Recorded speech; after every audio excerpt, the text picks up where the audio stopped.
Tu ne manqueras plus jamais de discipline lorsque tu prendras conscience de cette réalité.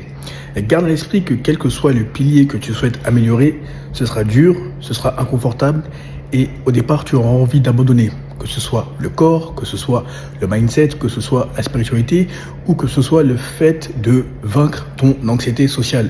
Donc échanger avec les hommes ou les femmes.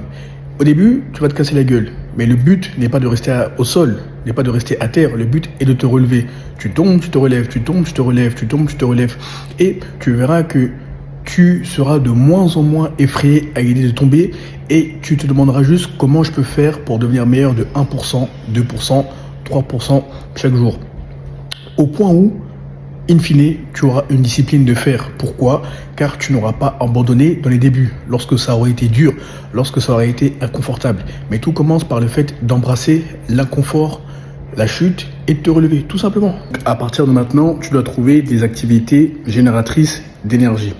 Garde à l'esprit que les lieux que tu fréquentes, les activités auxquelles tu choisis de t'adonner interagissent avec ta vibration. Autrement dit, impactent ton champ électromagnétique, ton aura.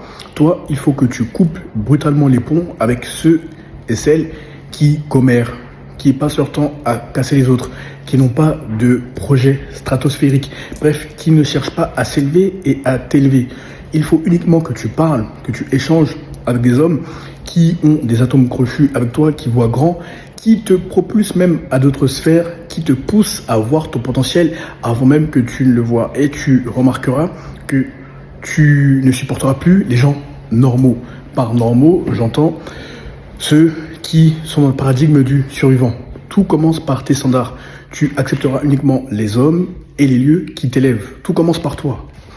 Donc, comme je te le dis souvent, il faut que tu trouves des lieux qui te génèrent de l'énergie. Typiquement, là, je me rends au musée, comme je fais plein d'autres choses. Pourquoi ? Car j'estime que l'art et la spiritualité sont intimement liés, dans le sens où ça te permet de développer ta créativité, ça te permet de développer ton imagination. Bref, moi, c'est ce qui me correspond. Toi, trouve ces lieux qui te rechargent en énergie, qui rechargent tes émotions. Pourquoi ?